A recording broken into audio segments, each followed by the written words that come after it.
Sometimes the greatest danger doesn't come from a stranger in the night, but from the person sitting quietly beside you. On the surface, it seemed like the perfect fresh start. A man rebuilding his life after heartbreak, finally finding love, and creating the future he'd always dreamed of. But beneath that hopeful story, something else was stirring, an obsession that would turn into something far deadlier. This isn't just a story about love found and lost.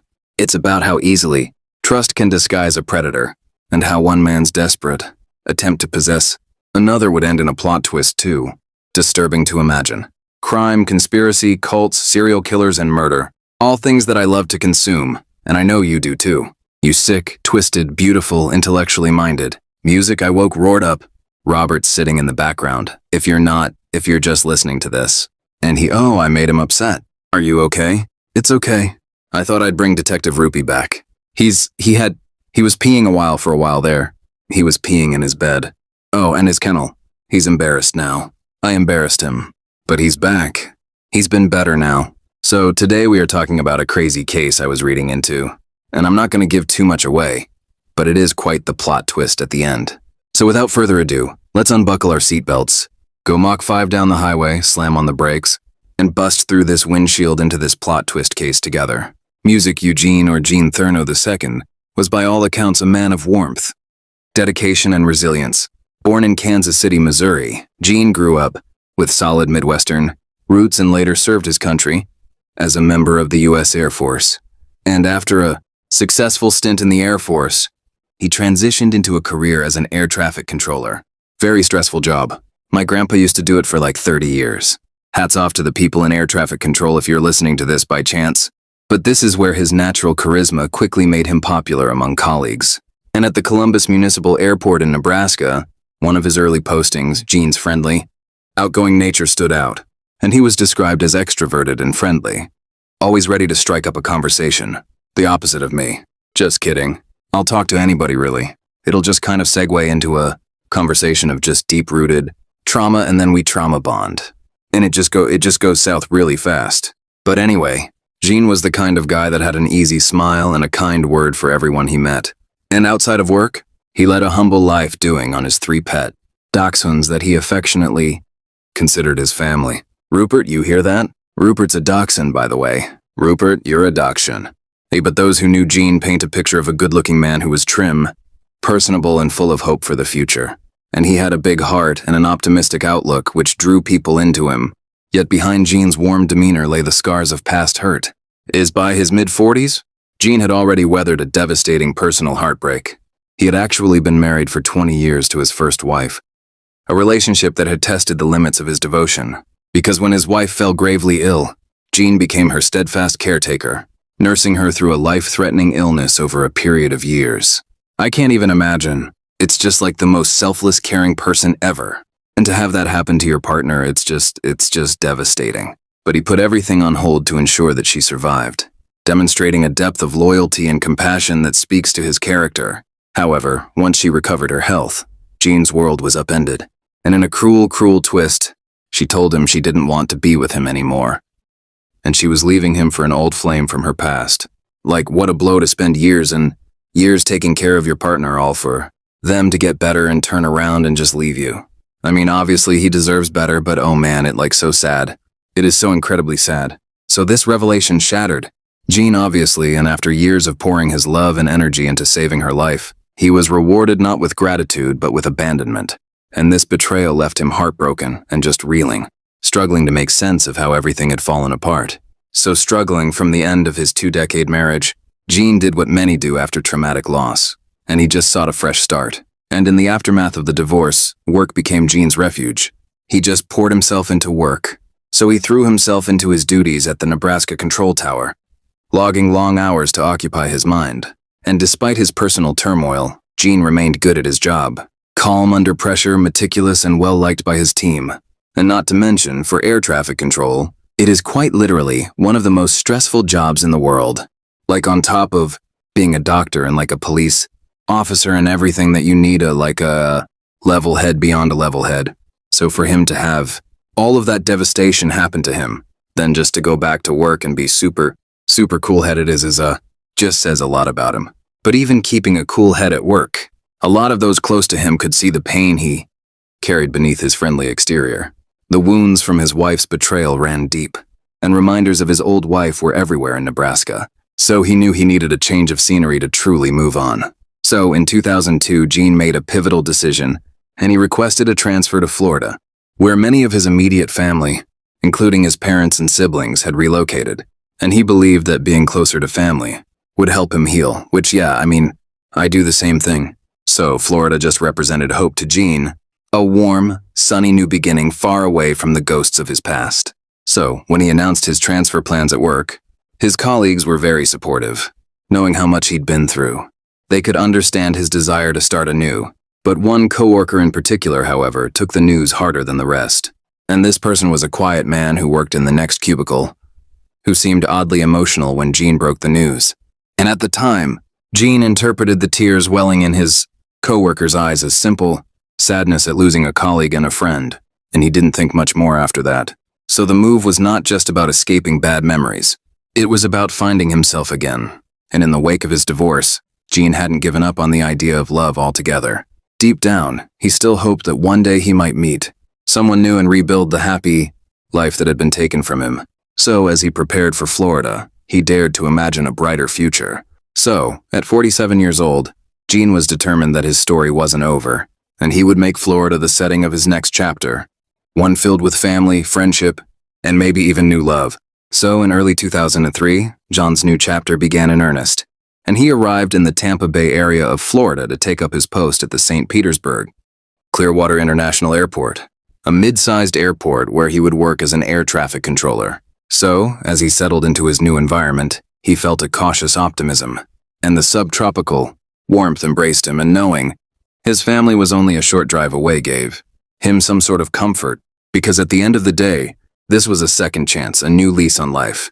It was a chance to rebuild his life from the ground up, and Gene's reputation as a skilled controller and a friendly presence quickly followed him to Florida, and his natural charm won over his new colleagues almost immediately. So it wasn't long before he felt a home in the new facility. So surrounded by loved ones, Gene started to regain the confidence and happiness he had lost. So Gene was in a good place in life finally. And luckily, Florida didn't just bring Gan closer to his blood relatives, it also led him straight to the woman who would capture his heart. And not long after transferring to the new airport, Gene met Juanita, or JJ Formoso.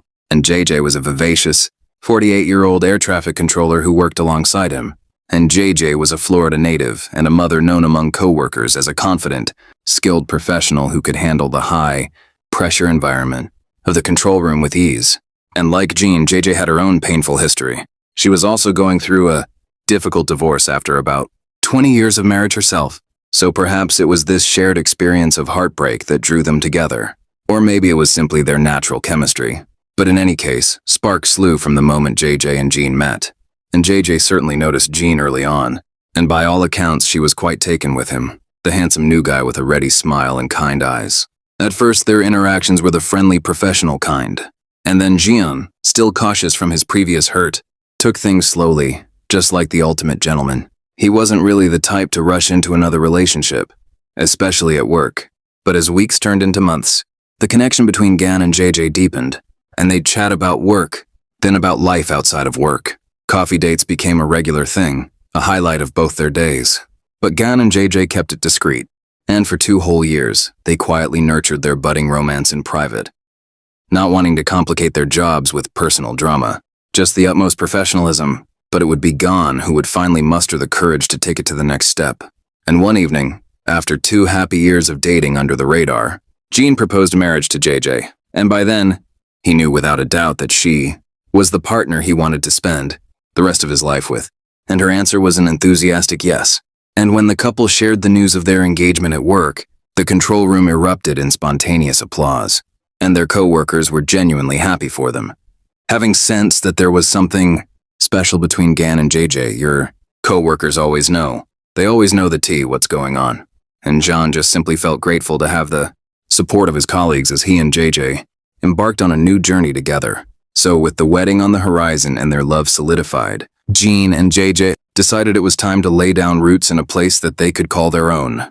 And even before they officially tied the knot, the couple agreed that they wanted to build a home together, literally from the ground up. and they dreamed of a place tailored to their tastes, where they could start fresh and leave past sorrows behind. So wasting no time, they pulled their resources and purchased a spacious lot in an upscale gated community, inland of Lakes, Florida, about 15 miles from North Tampa. And the neighborhood was quiet, secure and picturesque, the perfect setting for the future. And soon, architects and contractors had blueprints drawn up, and construction on their custom dream home commenced. And before the house was completed, Gan and JJ made their commitment official, and they engaged vows in a small, intimate wedding ceremony attended only by family and their closest friends. And Gene's face was full of happiness as he watched JJ walk down the aisle, because after everything that he had endured, here was finally a moment of pure joy. So, as the months rolled on, construction on their home neared completion. But little did they know that someone else had been imagining that life as well, watching their dream home rise brick by brick with very different emotions. But for now, Gene and JJ were simply happy, looking forward to settling into married life. And they had no inkling that their happily ever after was already under quiet threat from the shadows of obsession lurking in the background. So back when Gene was in Nebraska, there was another air traffic controller by the name of Robert Dean or Bob Peterson, and Bob was the same age as Gan. Both men were in their late 40s at the time. But aside from that coincidence, he seemed at first glance to be Gene's polar opposite. Physically, Bob Peterson was overweight and balding with a rounded build and unassuming presence. Where Gene was fit and traditionally handsome, Bob had the look of a middle-aged man who perhaps spent more time with stamps and books than at the gym. And I say that because Bob enjoyed stamp collecting as a hobby. Not saying that all people that collect stamps look like Bob, I'm just saying that he literally collected stamps, and socially the two could not have been more different. Jane, as we know, was chatty and outgoing, while Bob was quiet, introverted, and somewhat reclusive. So, in the bustle of the control tower, Bob tended to keep his head down and focused strictly on work. And he wasn't disliked by any means, and colleagues found him polite and competent, but he just didn't mingle much. He was basically the kind of person who could fade into the background really easily. The definition of a wallflower. He was said to be called Boring Bob by some colleagues, that's rough. But this was due to his mild and unremarkable demeanor. But despite being well-educated, he lacked the easy confidence that Gan exuded, so Bob largely kept to himself, offering only a few words here and there beyond necessary job-related talk. And the tower staff accepted Bob as he was, a harmless, unobtrusive presence who did his job and then went home. And that was that. So if anything, a few coworkers felt a bit sorry for Bob. He didn't fit in easily and he was solitary by nature. But still people knew very little about his personal life as he rarely volunteered information about himself. Bob didn't share stories or jokes the way Gene did. And if he smiled, it was unusually in response to something Gene said, as if Bob looked to Gene for cues on how to act. In like a psychopathic way when you see like in movies when psychopaths are like practicing how to smile and like use emotions in the mirror. That's how I picture Bob was. So in many ways, Bob was an enigma to his colleagues. A seemingly ordinary, even dull man whose inner thoughts remained largely closed off to those around him. And it might have stayed that way with Gene, the sociable star, and Bob the quiet loner. If not for Gene's own kindness and natural friendliness, Gan and Bob actually had cubicles right next to each other, and noticing that Bob was often alone, Gene made a point to befriend him because that's just the kind of guy Gene was. He was just a very sweet man, and he would invite Bob into casual conversations, ask him how his day was going, and share little bits about his own life to make Bob feel included. And Bob, who often seemed hesitant to initiate anything, responded eagerly when Gene extended a hand of friendship. And soon Bob began talking more, but mostly just to Gene. So, it was as if Bob latched onto Gene as his one true friend in the workplace, the person he felt most comfortable around. And Gene didn't mind at all. He was happy to have a friendly rapport with a man that worked right next to him in the office. So one afternoon, Gene was showing off a few photos to colleagues, snapshots of his 3 beloved dachshunds at home because his little dogs were like kids, which I totally get, and Bob would peer over at the pictures with interest. And when Gan proudly declared the breed, Bob responded with enthusiasm, "Oh, I love that breed." And Gene was pleased, thinking they'd found common ground as dog lovers. But in reality, Bob had no pets at all at the time. But Bob's eagerness to please Jean was such that he'd say anything to make a connection. And in a bizarre turn, Bob later went out and purchased a dog of the exact breed as Gene's dachshunds. So it was as if he was trying to mirror Gene's life in every detail, even down to the choice of pet, which is, it's odd right now. It seems like, when you're on that like first or second date and they're like, yeah, I love watching football. And you're like, so do I. And they're like, what's your favorite team? And you're like, what's your favorite team? And they're just like the 49ers. And then you're just like, yeah, same. And they're like, who's your favorite player? And you're just like, I'm just going to go home and do some research really quick. Get a few jerseys. And yeah, you just run down that hole. You barrel down that hill. We've all done it. Maybe not to that degree of like getting a dog in the same breed. But you're just like, oh yeah, that's great. Suggest you don't, because it just leads to bad stuff, as we're about to see. So Jane, of course, didn't realize Bob's "I love that breed" comment was disingenuous. He simply found it nice that Bob shared an interest in dogs. And it was photos like this that he once showed Bob Peterson, trying to be friendly and include his quieter colleague. So over time, Gan and Bob settled into a routine of pleasant workplace interaction. So they chat in between directing aircraft, sometimes grabbing a cup of coffee together during breaks. And Gene's affable nature drew Bob out of a shell a little more each day. And in those chats, Bob often flattered Gan or expressed interest in whatever Gan was interested in. Gan would buy a new pickup truck and Bob would pepper him with questions about the make and the model. In fact, Bob actually went and bought the exact same make and color of the truck that Gan had purchased. Red flag number 2. So Gene shows up pictures of his dog. Bob ends up with the dogs. Now at the time, these might have seemed like quirky coincidences or just Bob trying to fit in. And Gene even found some of it flattering because he just thought Bob looked up to him as a role model of sorts, and because Bob lacked close friends of his own. Quote, Bob was far more chatty with Gene. In fact, he appeared to be in awe of him. One account would later note. So this dynamic just kind of defined their friendship. And it's important to note that Bob Peterson wasn't viewed as dangerous or creepy by anyone in those early days. He was a little odd perhaps, but harmless otherwise. Coworkers just saw him as a lonely guy who was lucky to have a friend like Gene looking out for him. And Gene himself had a compassionate soft spot for Bob. 'Cause as extroverted as Gene was, he understood that not everyone fit in so easily. And he likely thought, Bob's a good guy and just shy, and took pride in helping Bob feel included. So, the friendship seemed genuine and mutually beneficial. Gene provided camaraderie and Bob provided loyalty. But when Gene left Nebraska for Florida, he thought he was leaving his old life and everyone in it behind. And that's why it caught him by surprise a few months later when Bob Peterson showed up in Florida too. Let's take a little break because I want to tell you about a product that I've been using for the past few months and have been loving, and that is Blissy. Thank you to Blissy for supporting this channel and sponsoring this video. And before you think, oh, it's just another silk pillowcase, there's nothing special about it. Also, I don't know why you're English in this, but you are.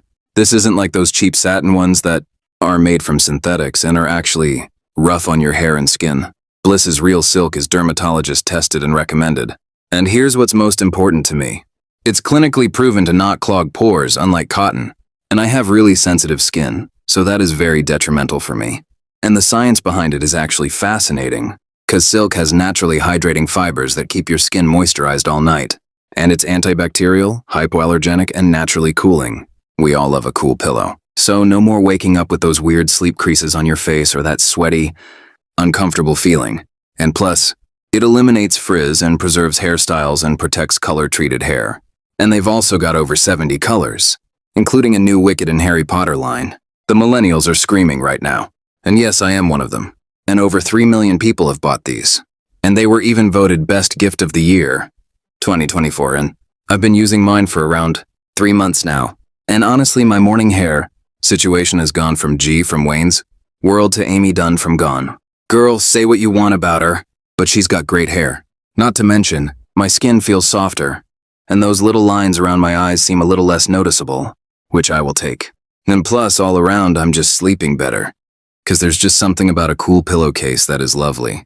And because you're a listener, Blissy is offering 60 nights risk-free, plus an additional 30% off when you shop at blissy.com/cm, that's blisy.com/cm, and use code CCCM to get an additional 30% off. And trust me, your skin and your hair will thank you. Thank you so much to Blissy for supporting this channel and sponsoring this video.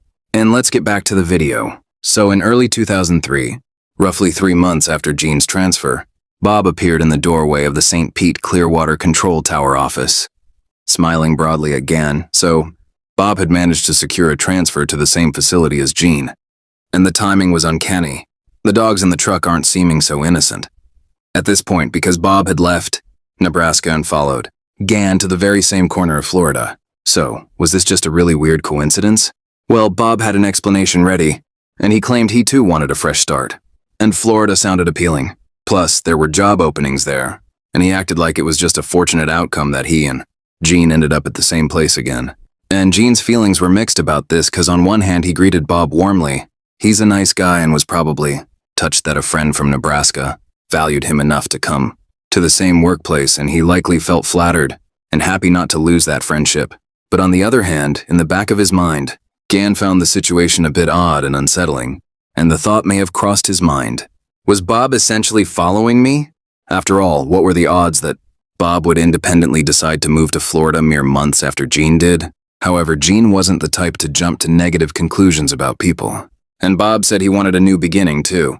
Gene was inclined to believe him, because again, he had no reason to believe that he was under any sort of threat. It's just Bob, it's just odd. Bob, boring Bob.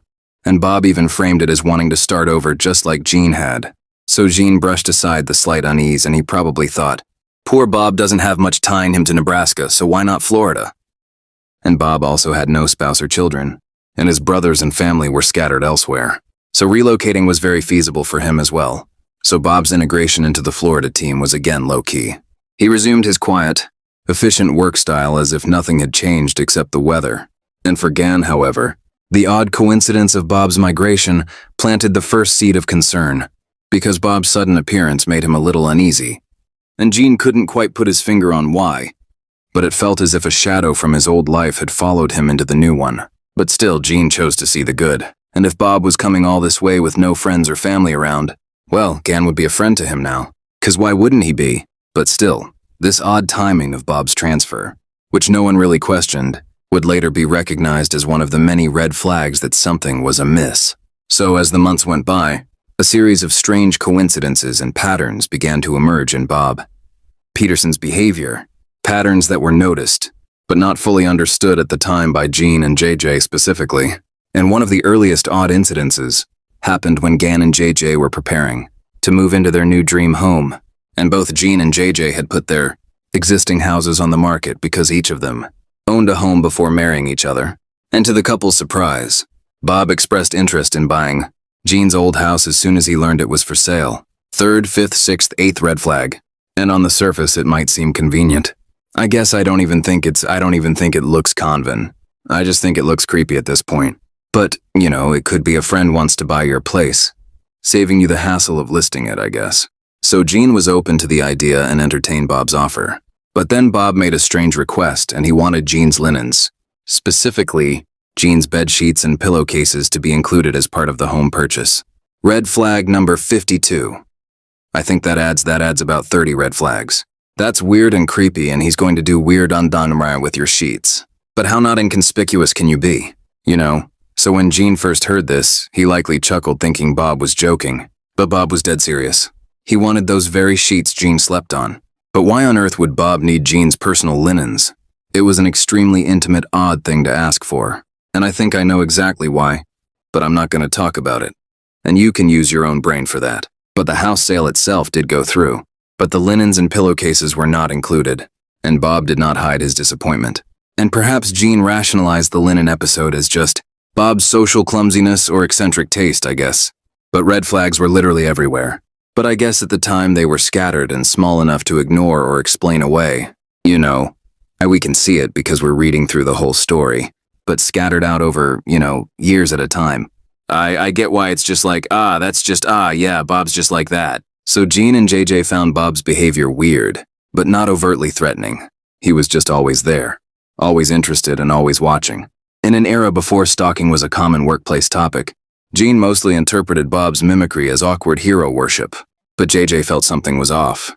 But likely she never imagined the depth of Bob's obsession, and they would soon find out in the most horrific way just how dangerously fixated Bob Peterson had become with Gene. So, By the fall of 2006, Gan and JJ Thno were on the cusp of a perfect life they had fought hard to build.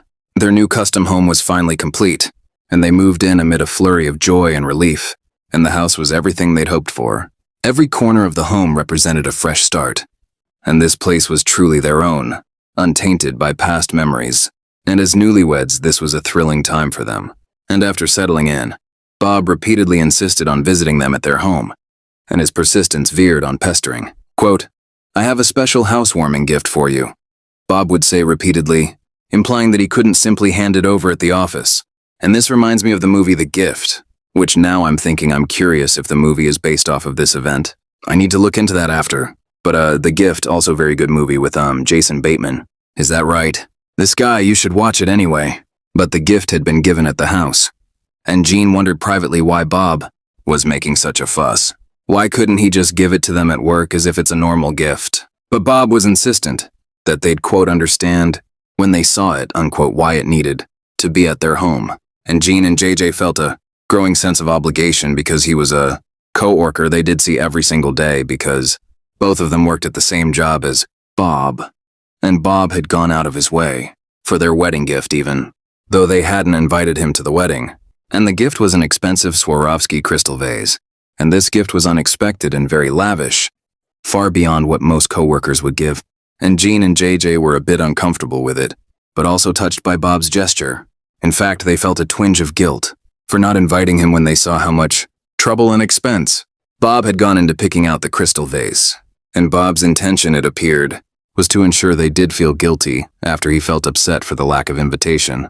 And in that he succeeded. But Gene couldn't shake a mild sense of obligation toward Bob after that, resolving to be even kinder to his lonely colleague.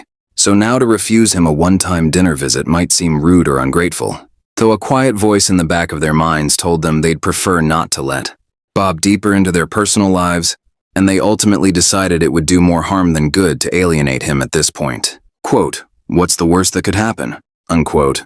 They likely said to each other with a shrug, "It'll just be one awkward dinner, and then we can get on with our lives."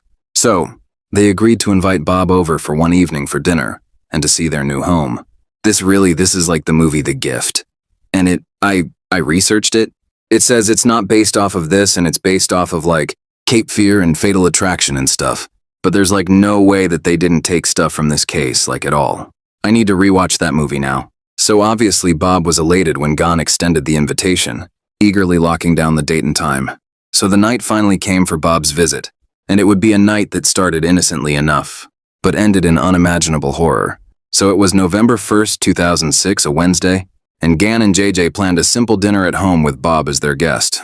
And perhaps they chose a weekend night, hoping to keep it low-key and short, like it wouldn't run too late because they had to wake up the next morning to go to work. And they even had plans to go out later that evening, or so they hinted, to Bob to ensure the dinner wouldn't stretch on indefinitely. So, the couple braced themselves for an evening with their socially awkward friend. So Bob Peterson arrived earlier than expected that evening. In fact, he showed up on their doorstep before Gene and JJ had finished some last-minute preparations. It wasn't a huge issue, as his early arrival meant they would be able to get him out of their house at a more reasonable hour because they didn't want him to stay long. And initially, the dinner proceeded normally as any dinner would. But he had no problem indulging in the food. If there was one thing Bob did that night with enthusiasm, it was eat. So, as he finished his plate and they thought he could leave soon, he insisted on more food. It was like the only thing that could keep him in the house. So he just kept eating and eating and eating, which I don't know why, but it's like terrifying. Just like you're kind of held captive in your own home by a guest who you can't let leave because they keep eating, and it's like such an awkward situation. But like, what else are you supposed to do? So they obliged Bob's appetite, but each passing minute made it clearer. Bob had no intention of leaving anytime soon, and it was getting later than they anticipated, and their hints about having plans later didn't seem to register with Bob. So Gene and JJ exchanged secretive glances, like, how do we get him to leave? But Bob was not budging. And finally, perhaps sensing their impatience or maybe simply remembering his own agenda, Bob perked up and said, "I almost forgot about the housewarming gift I have for you." So he would reach down and pull out a beautifully crafted, leather-bound photo album out of his bag, and on the cover embossed in gold with the name Theo. Gene and JJ were immediately intrigued, and it was a thoughtful and personalized gesture. so they would thank him as they opened the album together. And what they saw in the album made their smiles fade into expressions of shock, because page after page contained large glossy photographs of their house under construction. And the very first image was their lot when it was just dirt before building began. And the next showed early foundation work, then framing, then the roof going up. And as they turned each page, the house in the photos gradually materialized until the final pages showed the fully completed exterior. So they were looking at a chronological photo documentary of their home's entire construction process. And JJ's mouth hung open, and she and Gene shared a bewildered and disturbed look with each other and said, "You've been at our house watching it being built?" JJ finally asked, incredulous at the implication, and Bob beamed with an odd sort of pride, saying every couple of days, "Oh my God, red flag number 30,000, and he would just reply very matter-of-factly like, "Yeah, what's wrong with that? You're welcome, ungrateful bitch." And he would then add, almost if it excused the horrifying intrusion, "I photographed everyone's houses from work." "What?" "Call the police." And he just seemed oblivious to just how creepy the revelation was. And for months, without their knowledge, Bob had been sneaking onto their property to take pictures, tracking every stage of their building of their private sanctuary. And Gene and JJ were just sitting there like stunned, because this went far beyond normal friendship. They now realized Bob's obsession with their life was much more intense than they had thought. And JJ herself felt just violated, which rightfully so, because those pictures, though beautifully shot, I guess, represented a breach of privacy in a place they thought was their safe haven. So an uncomfortable silence would fill the room, and JJ especially felt the need to get Bob out of their house as soon as possible. But before she could muster a tactful way to usher him out, fate intervened in a small but significant way. As attention mounted in the living room. Headlights swept across the window as someone pulled into the driveway, and a moment later, there was a sound of a car door and a knock at the door, and it was JJ's adult daughter arriving to fetch her mother for a quick errand run they had planned earlier. And the daughter was expecting JJ to accompany her to pick up a few items that evening. And JJ obviously saw this as an opportunity, and she immediately told Gan and Bob that she had to go out briefly with her daughter, and perhaps she hoped Bob would take it as a cue to leave as well. But Bob, however, didn't budge, and instead he remained in his seat. So now, alone with Gene as JJ left the house, she cast one last glance over her shoulder at her husband and their odd guest, hoping that by the time she returned, Bob would have made his exit. So as JJ stepped out with her daughter, the atmosphere in the Therno home was thick with tension.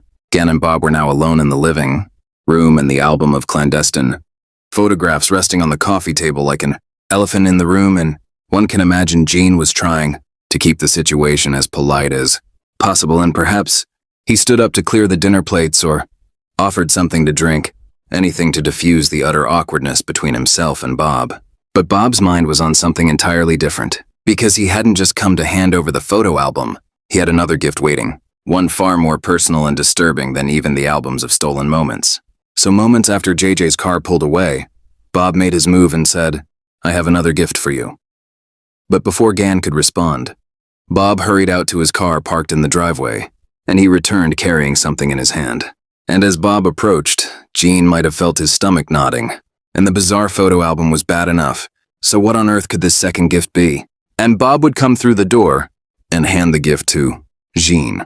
And it was a 3-page letter addressed to Jean, which Bob had prepared in advance, and Jean began to read it.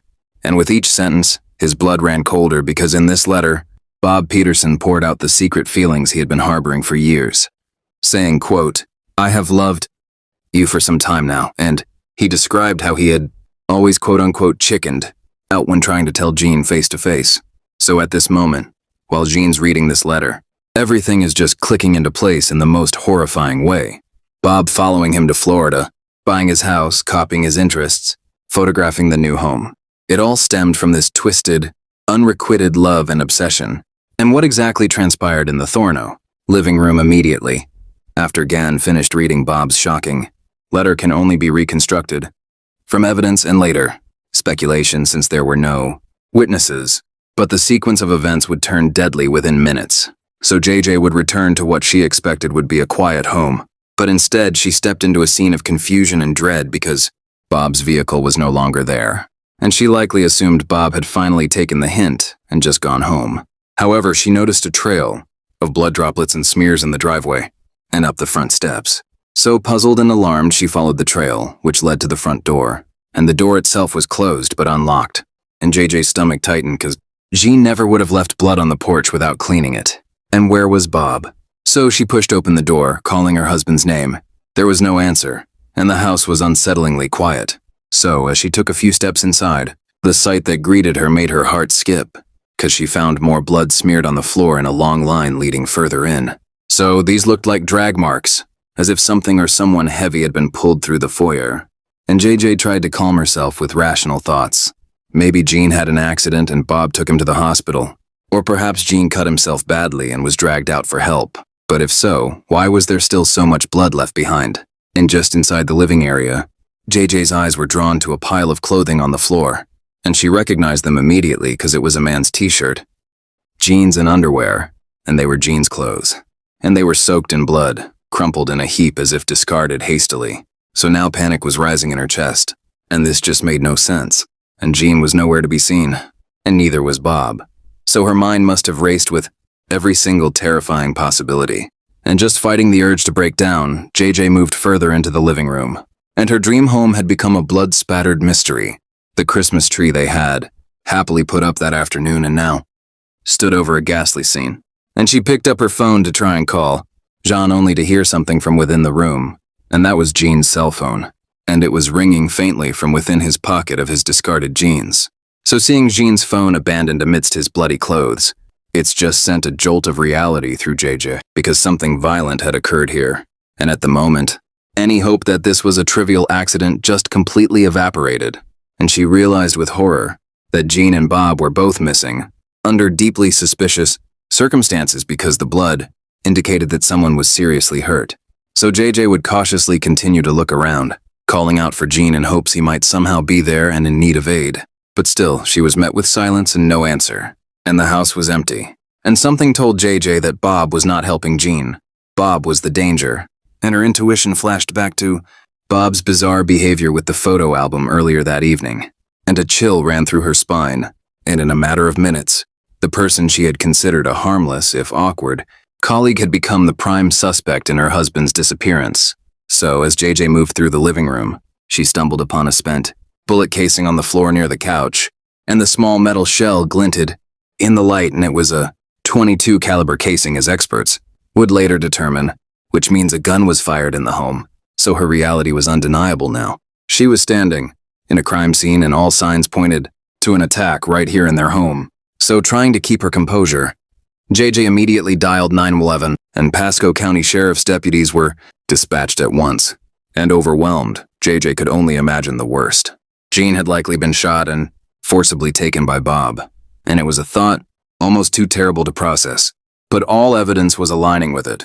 And JJ's eyes would land on one more thing that she hadn't noticed in her initial sweep. And she realized this must be what started the violence. And it was the 3-page letter Bob had given Jean. And her hands would tremble as she picked it up and began to read Bob's words for herself. And nothing could have prepared JJ for the vile content of Bob Peterson's letter. And as she read Bob's written confession, her revulsion grew with every word. Because here was Bob, a man she mostly knew as a quiet coworker, who sometimes made her uneasy, laying bare an obsession she never dreamed he had. And Bob wrote that he felt he had been living a lie all these years by hiding his feelings for Jean. And he mused about hisity, admitting uncertainty about being gay, but certainty about being in love with Jean. And the letter described in disturbingly explicit terms Bob's longing for Jean, something that made JJ's skin crawl, but detailed fantasies and desires, including the jaw-dropping admission that he envied JJ because, quote, she gets to touch and see Jean's naked body every day. JJ likely felt disgust and anger at the line. Bob was jealous of not only Jean's affection, but physical intimacy that was meant to be private. And then came the most horrifying part, Bob's threatening ultimatum. And he wrote and likely spoke to Jean that, quote, he would not leave the house until they had relations with each other. Adult things with each other. And Bob explicitly propositioned, Jean for stuff that you do with your mouth downstairs. If I guess I could say that, saying quote unquote, I'm not leaving until I taste your in my. And this is a line that JJ would never forget. And her heart broke, and her stomach turned as she pictured how Jean must have reacted, and the shock and betrayal he would have felt reading this from someone he considered a friend. And Bob's tone in the letter went back and forth, between pleading confession and menacing demand. And it even included a twisted facade of religious remorse, saying, quote unquote, "I have already asked for God's forgiveness," as if that absolved what he was about to do, which it didn't. It's evil. So, clutching this letter, JJ burst into tears. And by the time deputies arrived and gently took it from her hands as evidence, she had seen enough to assemble the grim scenario in her mind. Bob had come out to Jean, been rejected, and snapped, and she could only imagine Jean's revulsion and anger at Bob's proposition and how that encounter turned violent, saying, quote, "I'm sure Bob's feelings were extremely hurt." Jean would not hold back on how he felt about that. JJ would later reflect, recognizing that her husband would have been upfront in rejecting Bob's advances, and it was an unimaginable situation as her kind, loving husband was confronted by a deluded friend's ultimatum. And JJ thought of Jean's likely last moments and how horrified and in danger he must have felt and how she wasn't there to help. So this tormenting thought would haunt her forever. And as police took stock of the scene, they too read Bob's letter and immediately understood the significance, because here was essentially a written confession and motive left behind by the likely perpetrator, and it just shed light on why Bob Peterson might have harmed Gan, an all-assuming, unreciprocated love that tipped over into violence when rebuffed. And Pasco County Sheriff spokesman Kevin D. later summarized the predicament, saying, quote, "It's hard to tell what happened there after he gave him the note. We just know what the aftermath was." And the note provided context, but not the exact sequence of crime. And officers assured JJ that they would do everything possible to find Jean and Bob, and an alert went out to patrol units to be on the lookout for Bob Peterson's vehicle and both men who were officially listed as missing persons, and one possibly a victim of abduction, obviously, and the other a dangerous suspect. So for JJ, those next hours were complete agony, and her home, which earlier that day rang with laughter and domestic happiness, was now cordoned off with crime scene tape stained with her husband's blood, and she could barely process the surreal horror. The Bob Peterson of all people had kidnapped her husband at gunpoint after attempting to force the encounter. So the plot twist of reality felt like something out of a nightmare or crime thriller. And in the chaos of emotion, one thought gave JJ a glimmer of desperate hope. Jean might still be alive. And if Bob took him, maybe he only wounded him and was holding him somewhere. That was the only thing she could really hold on to at that point. And maybe Jean could still be rescued if they found Bob in time. So clinging to that possibility, she prayed silently even as she answered investigators' questions through sobs. So the stage was now set for a frantic 2-day search as authorities raced against the clock to locate Bob Peterson and unravel the deadly drama that began with a love letter. So the Pasco County Sheriff's Office launched into action on the night of November 1st, 2006, and given the bloody scene in Bob Peterson's ominous letter, the stakes were clear. Jean's life was in imminent danger if he was still alive, and Bob Peterson was armed and unstable and extremely dangerous. So police units scoured the immediate area around the Theo home for any signs of Bob's vehicle or the direction he might have gone. And inside the house, crime scene investigators collected the evidence, which was blood samples, Jean's discarded clothes, the shell casings in Bob's letter, but obviously, no signs of forced entry were found on the doors or windows, which made sense because Bob was an invited guest. And the implication was that Bob had likely pulled the gun on Gan while still inside, controlling him without needing a break-in. So, as the night wore on into the early morning hours of November the 2nd, no word came from either man, and Bob had not called anyone, as far as police could tell, looking into his cell phone records, to claim responsibility or to make any sort of demands. Nor had Jean managed to reach out for help either. So the silence only deepened the dread and police began checking Bob Peterson's known addresses and contacts, and they learned quickly that Bob's listed address was Ellen, Florida, a town about 30 miles south.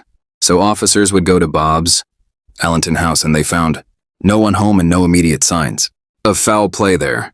It just appeared dark and undisturbed, as if Bob hadn't even been there recently. So this was a dead end, at least for the moment. And as the search stretched into its second day, the situation became more dire. And the Tampa Bay Times ran an initial piece titled, "Two Men Vanish, Leaving Blood Behind," detailing how Gene Therno and Robert Peterson were both missing in that pool of blood, and a mysterious note were found at the scene, and JJ just distraught, likely huddled with family and clergy because she was known to be a woman of faith and turned to her church for support during this time. Just every hour that passed, with Gene still missing, was torture, and she was haunted by thoughts of what might be happening to him. I can't even imagine the dread she had in her at every moment.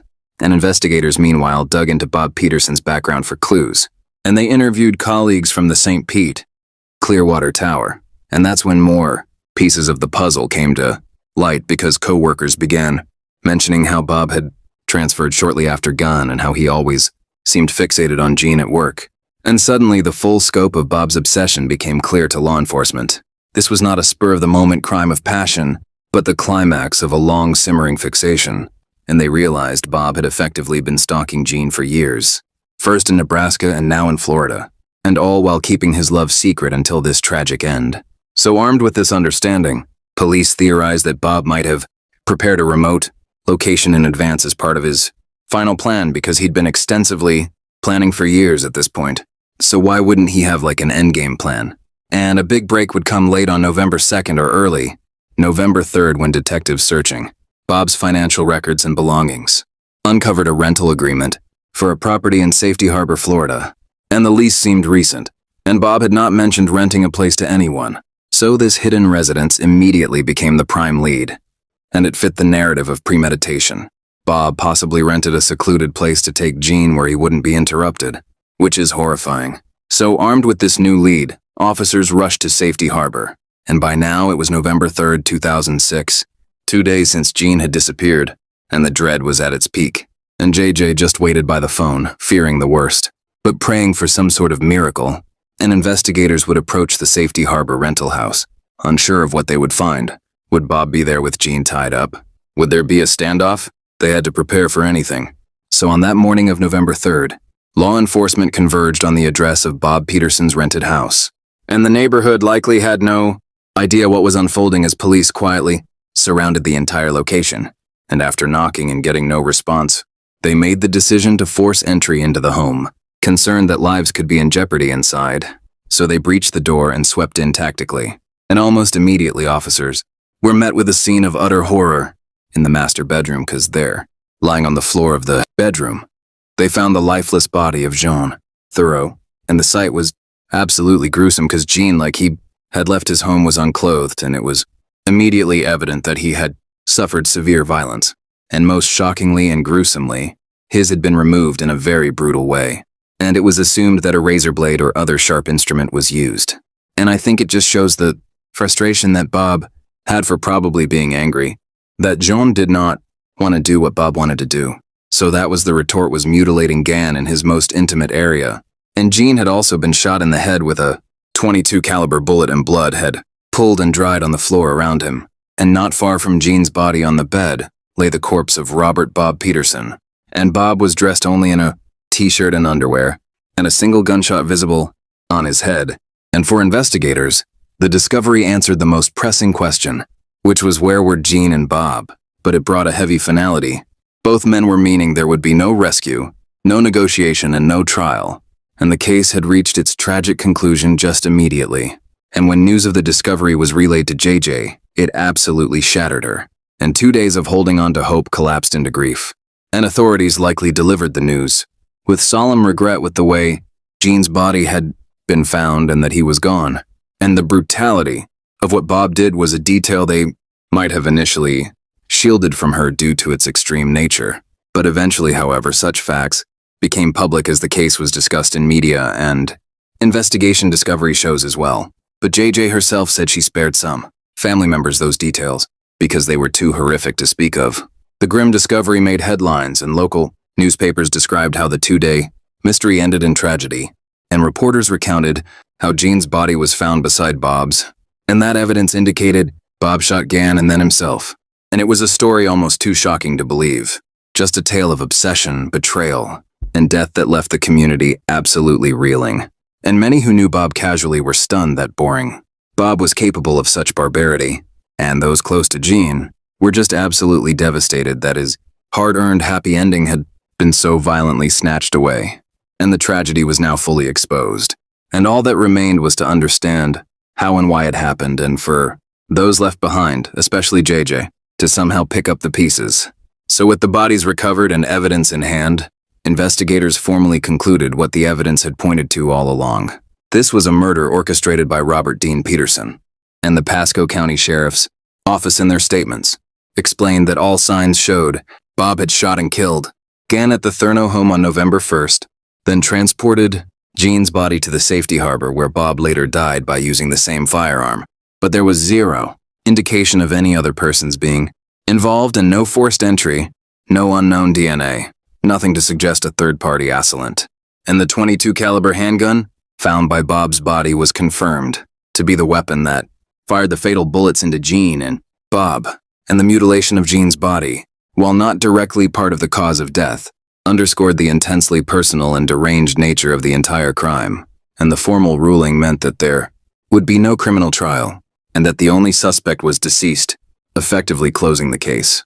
So for law enforcement, it was both a relief to have resolved the immediate danger and obvious frustration because Bob could never be interrogated or brought to justice in court, and the detective work pivoted to unraveling the backstory and motives before the record and to provide answers to Gene's family. And the tale that emerged is the one that you heard today, and it's just absolutely devastating and horrifying. And in the aftermath, as reporters and detectives dug deeper, a portrait of Bob Peterson's secret life emerged. And Bob's family, when contacted, shared revelations that even Gene's closest circle hadn't known. And Anthony Peterson, Bob's brother, spoke publicly, disclosing that Bob was gay and didn't really hide that fact within the family. And this was eye-opening. His Bob had never come out at work, but apparently his brother knew he was attracted to men. And Anthony also shared something very eerie, and that's that Bob often talked about Gene in conversations over the years. And Bob spoke of Gene so frequently that his brother knew the name, yet Bob never indicated that they had any relationship beyond friendship. So to Anthony, Bob's fixation on Gene was notable, but he had no idea it was dangerously obsessive. And after the fact, Anthony expressed shock at his brother's actions, saying, quote, "I didn't even think he had a gun. I didn't think he was capable of doing it. He might have snapped." So, it seemed even Bob's own family hadn't grasped the depth of his obsession or the instability brewing within him. And Bob had no close friends outside of Gene, and even that friendship was very one-sided and based on Bob's infatuation. So investigators found that Bob had been essentially stalking Gan for years. And interviews with JJ in the aftermath highlighted how, in retrospect, so many warning signs were there. And she recounted to the Tampa Bay Times, enumerating Bob's bizarre behaviors. He followed Gene to Florida after a job transfer, bought the furnished home he owned, requested to have the sheets stay, gave him a secret photo collection of a home that he'd clearly been stalking that was their own. And each of these things alone seemed odd, but together they formed a clear picture of stalking. And JJ admitted that she had no idea about Bob's stalking until it was too late. And she did find Bob's behavior around Gene to be odd and told police so, but she never suspected the depth of his love or capacity for violence, saying, quote, "He never indicated that they had a relationship, and that would be Bob's brother."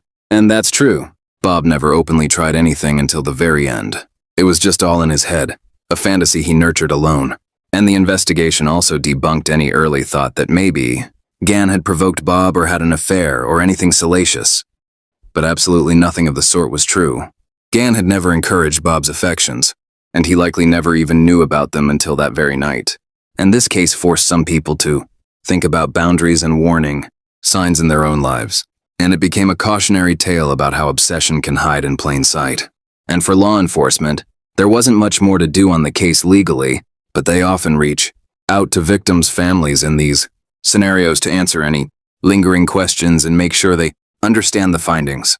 And JJ, one can imagine, wanted to know every single detail, not out of a morbid curiosity, but just to piece together the how and why so she could find some sort of closure.